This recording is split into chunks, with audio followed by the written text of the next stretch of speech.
Bonjour belles âmes, j'espère que vous allez bien. Bienvenue pour cette vidéo où je vais parler de ma lecture terminée, de ma lecture en cours et des lectures qui sont axées plus sur le développement personnel. Alors j'espère que ça va vous plaire parce que j'avais vraiment envie de vous présenter ces livres. Alors, en premier, j'ai lu, je vais mettre mes lunettes. J'ai terminé un roman, tout simplement. Je l'avais pris en vacances, je l'ai terminé quand je suis rentrée ici. Euh, et j'adore parce que ça m'emmène dans un monde différent, dans des cultures différentes. Je visite le monde entier grâce à Indiana Jones. Et là, c'était Indiana Jones et l'Arche de Noé. Donc ça, c'est le quatrième tome. Il y en a 12 en tout. Moi, j'en ai que 6. Alors, je vous fais passer un peu le mot. Si vous connaissez des personnes qui veulent se séparer du septième tome au 12e tome, en livre de poche comme ça, ou même plus grand, mais qui veulent s'en débarrasser, ben, je suis preneuse parce que j'adore vraiment. Moi, ça m'emmène. Et c'est vraiment écrit fluidement. On apprend des choses. Tout en partant à l'aventure. Et c'est ça qui est génial avec Indiana Jones. Ils ne sont plus commercialisés. J'ai sonné dans plusieurs librairies, j'ai regardé sur des sites de deuxième main, mais j'en ai pas vu. Donc voilà, si quelqu'un n'en veut plus et qui fait un prix ou quoi que ce soit, je serais vraiment ravie. Voilà, c'est gentil à vous. Donc celui-là, donc c'est Indiana Jones et l'Arche de Noé de Rob McGregor. Je vais vous lire la quatrième de couverture. Le monde entier connaît et aime Indiana Jones. Donc voilà, ça c'est vraiment l'intro. Londres 1927. Après le drame survenu lors de sa dernière expédition en Amazonie, Indiana Jones a décidé d'en finir avec sa vie d'aventurier et se contente désormais d'enseigner l'archéologie celtique. Mais voilà qu'un mystérieux médecin russe, Vladimir Zabolotsky, vient lui faire miroiter une fabuleuse expédition et sa séduisante fille. Katrina achève de convaincre Indy de les accompagner à la recherche de l'arche de Noé. Or, de sinistres individus sont convaincus, eux, de la nécessité de les empêcher. Donc ici, on part, on va aller en Grèce, on va en Turquie, on va aussi à Chicago. Et c'est sympa comme tout parce qu'on est porté par l'air du jazz. Puis on va en Turquie, on va visiter, je ne sais pas exactement comment ça se dit, le Cappadoce, je ne suis pas trop sûre de la prononciation, qui sont des amas de pierres qui ont été creusés par l'eau et qui forment des galeries souterraines. Et c'est un vrai labyrinthe et c'est très rare de pouvoir s'en sortir sans un guide. Donc voilà, on va un peu partout et c'est ça qui est génial. Et puis ben, c'est sur le mythe de l'Arche de Noé. Apparemment, ben, ce fameux médecin russe aurait un fragment, donc il a un fragment de l'Arche de Noé entre ses mains. Sa fille Katrina a des pouvoirs une fois qu'elle prend l'arche, enfin un morceau, le morceau de l'arche de Noé, le fragment dans ses mains. Elle a des visions. Donc on est aussi sur quelque chose de mystique, de spirituel.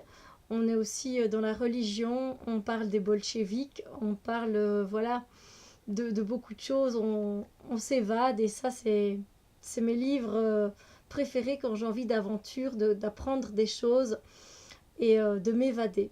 Donc voilà, sérieusement, si vous connaissez des personnes qui ne veulent plus de leur tome du 7e au 12e, je suis franchement preneuse. Merci de tout cœur. Alors, ça c'est terminé et c'est vraiment sympa.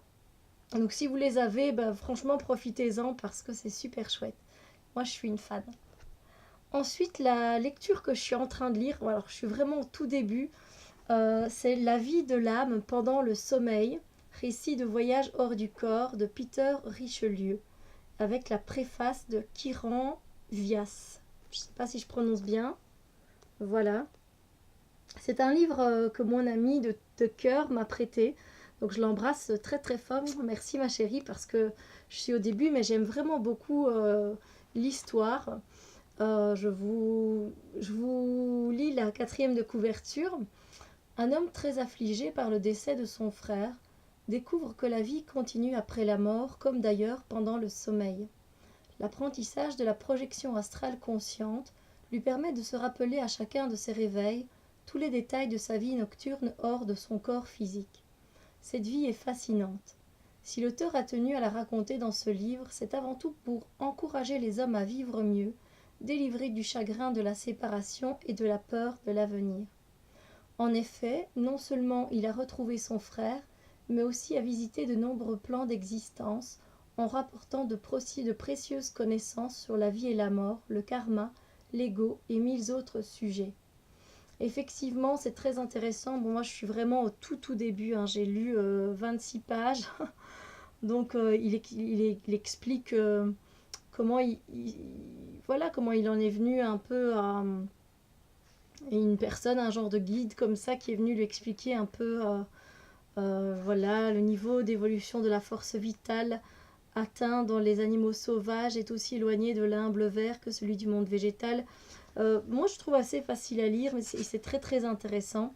Donc voilà, je suis vraiment au tout début, mais je suis déjà fascinée. Donc voilà, je vous en dirai un peu plus une fois qu'il sera terminé, évidemment. Vous savez bien que j'aime bien faire des reviews sur les livres que j'ai terminés. Que ce soit des romans, des livres de développement personnel ou plus sur la spiritualité. Ici, clairement, on est dans la spiritualité et dans le développement personnel aussi, dans les expériences de la vie. Donc, je trouve ça très intéressant. C'est un livre qui existe encore. J'ai vu qu'il était sur Amazon, donc voilà. Ensuite, pour après, alors je ne sais pas si je vais les faire dans l'ordre parce que j'aime bien changer dans mes lectures, donc je ne vous promets pas que je vais les lire directement là après, mais c'est vrai qu'ils sont dans la liste et j'ai vraiment envie de m'y mettre. Et là, on est plus dans le développement personnel et c'est un fameux livre qui est très intéressant, ça je peux vraiment vous l'assurer. Ça s'appelle La Carte de Colette Baron Reid. Et donc il est indiqué « Trouver la magie et le sens du périple de votre vie ». Voilà, donc en fait, si vous avez les cartes oracles de la carte enchantée, ou aussi en anglais « The Enchanted Map » de Colette Baron Reid, vous pouvez travailler avec ces cartes-là et avec ce livre-là. C'est quand même un fameux livre de développement personnel, il est écrit en français. Je vous lis la 4e de couverture. En tant que conseillère intuitive, Colette Baron Reid est bien connue pour aider les gens à créer délibérément la vie authentique à laquelle ils aspirent. Dans ce livre fascinant, Colette vous tend la baguette magique de votre propre conscience, grâce à laquelle vous pourrez voir votre vie sous la forme d'une merveilleuse aventure et vous-même en tant que puissant cartographe. Lancez-vous dans un intense voyage d'exploration à travers vos paysages intérieurs. Rencontrez les êtres imaginaires qui détiennent les clés de la sagesse cachée dans votre subconscient. Le sorcier de la conscience, la gentille jardinière, la collectionneuse d'os et les esprits du terrain psychologique que vous traversez qui savent où se trouve le trésor de chaque expérience. Découvrez comment apprivoiser le gobelin illusionniste qui vous enferme dans vos vieilles habitudes. Chacun de ces aspects de votre psyché vous réserve des leçons et réagit à vos ordres car c'est vous qui dirigez votre propre carte. En cette période de transformation planétaire, vous n'avez pas à vous sentir perdu ni désorienté à la merci des vents du changement. La carte vous invite à reprendre hardiment la direction de votre voyage afin de trouver un sens, un but, la prospérité véritable et la joie. Entrez dans la magie et harnachez le pouvoir extraordinaire que vous avez de façonner votre destin. Il a l'air franchement bien fait. Voilà, je vais essayer de vous montrer la table des matières.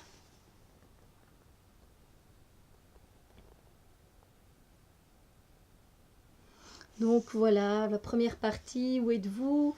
À quel moment vous situez-vous? Perdu dans les terres fantômes. Puis la deuxième partie pour vous aider à retrouver votre chemin sur la carte, qui vous guide, vos alliés magiques, conversation et transformation magique, trésor, talisman et sac médecine. Et la troisième partie, la magie et le sens de cette aventure. Pourquoi cette aventure? Trouver la magie, accomplir la magie. Les compagnons, après oui, la quatrième partie, c'est réaliser la magie. Les compagnons de voyage et où irez-vous maintenant? Voilà, donc c'est vraiment, il y a un avant-propos de Denise Ligne qui a fait également des cartes, je ne sais plus lesquelles, une préface de Colette. Préface, c'est une introduction par rapport au livre, et puis on arrive aux parties. Alors c'est bien parce que voilà, on peut prendre un journal et écrire nos réponses, par exemple. Donc voilà, vous voyez, ça se situe comme ça, avec des questions. Moi j'aime bien quand il y a des questions, pardon. Je trouve ça toujours très intéressant. Donc voilà, dans un journal, écrivez vos réponses à ces questions. Alors, où êtes-vous? Quel est votre paysage intérieur? Êtes-vous déjà venu ici? À quel moment vous situez-vous? Êtes-vous dans l'avenir à penser ce qui pourrait être? Ou êtes-vous dans le passé à vous rappeler? Y a-t-il une leçon à apprendre ici, etc. Et c'est pareil, voilà, il y a des exercices, donner quelque chose, à faire au moulin à parole. Je prends vraiment au hasard. Les conversations magiques, exercices, écouter le chant de la collectionneuse d'os. Donc ça, c'est vraiment lié aux cartes qui sont dans l'oracle de la carte enchantée. Il y a des genres de petites prières. Dieu, donnez-moi la sérénité d'accepter les choses que je ne puis changer, le courage de changer les choses que je peux, la sagesse d'en connaître la différence. Vous voyez, c'est... Voilà. Non, je trouve que c'est un livre très bien fait. J'ai hâte d'explorer ça, parce que c'est un... Voilà, c'est un... Il y a beaucoup d'outils qui peuvent être vraiment sympas. Donc voilà, c'est très très intéressant. Qui êtes-vous? Où êtes-vous? Donc je le conseille vivement, voilà. Vous pouvez le trouver sur Amazon sans problème. Voilà. Donc hâte de faire là du coup plus un travail de développement personnel. Ensuite, on est toujours un peu dans cette lignée de développement personnel. J'espère que la vidéo, le son et l'image seront en accord.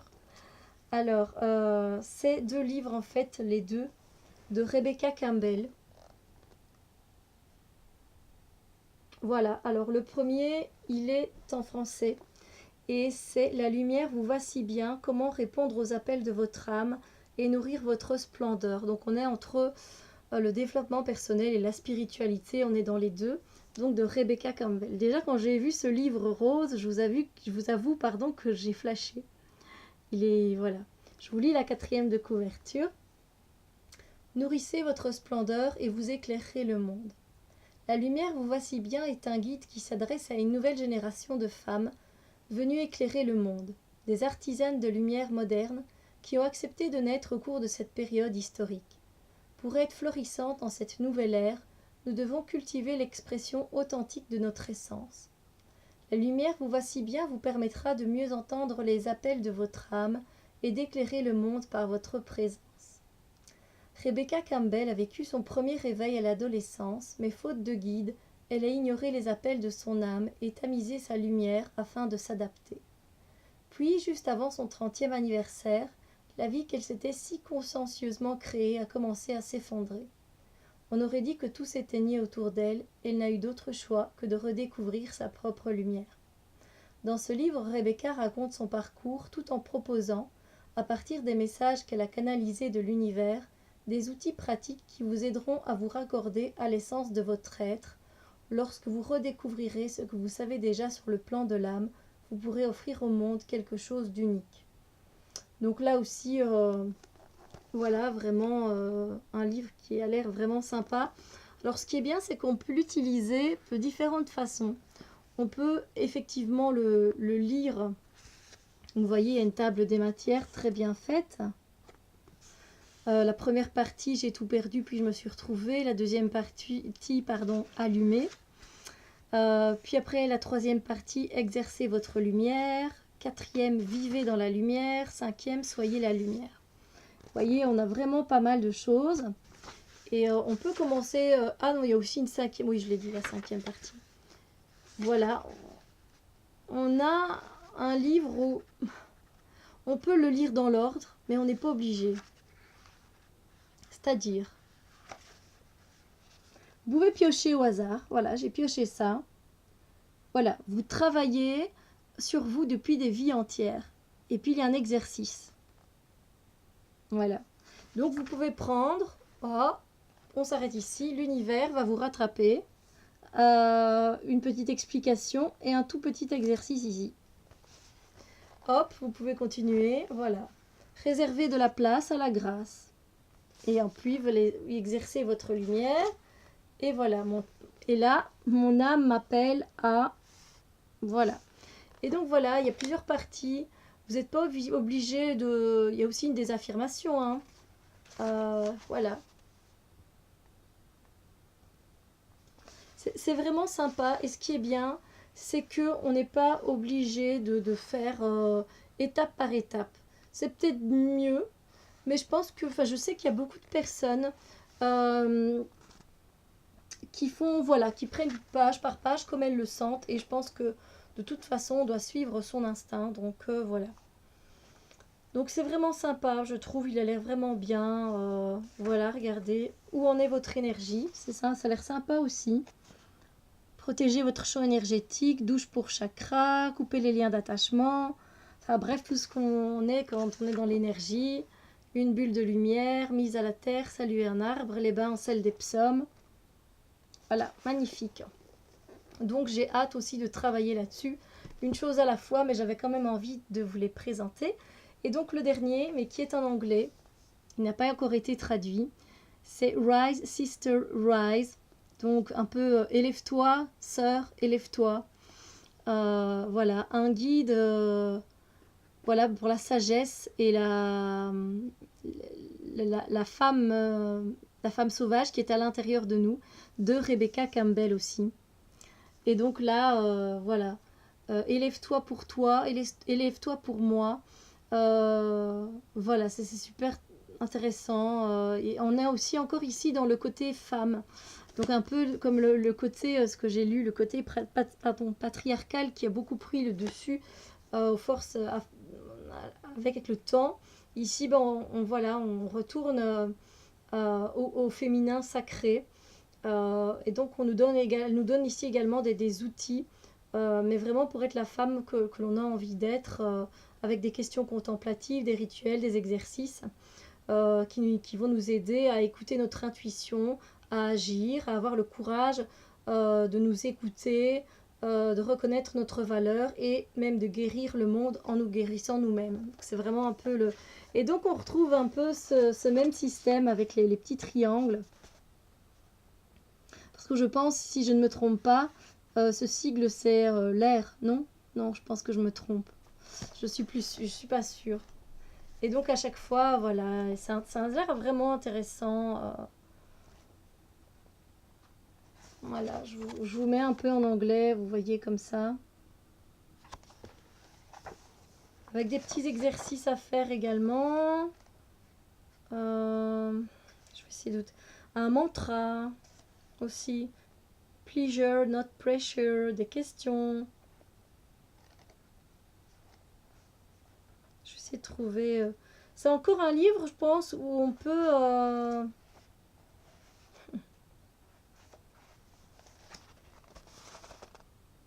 Voilà, où on peut prendre un peu même au hasard si on a envie. Voilà, on n'est pas...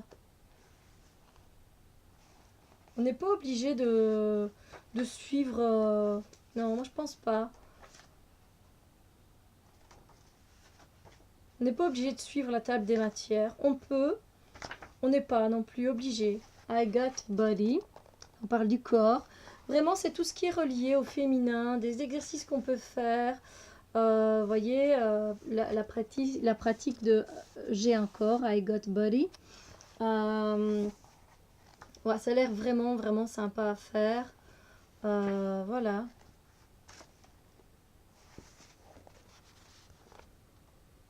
Voilà, les femmes qui sont venues avant vous. Et puis, on a toute une explication. un mantra.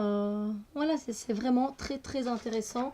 Et là aussi, pareil, j'ai vraiment hâte de me plonger dedans. Ce ne sera pas pour tout de suite, j'avais envie de vous les présenter, j'espère que ça vous a plu. Donc voilà, un roman, si vous les avez profité. Ensuite, bah, là, la lecture en cours, donc plus spiritualité, les voyages astro. Et puis ici, développement personnel dans lequel j'ai vraiment envie avec les cartes de faire. Et puis les deux de Rebecca Campbell, là où on est sur le féminin. Voilà, et des exercices pratiques, des mantras, des affirmations. Sur ce, je vous souhaite une très belle journée et à très bientôt pour d'autres vidéos. Bisous lumière!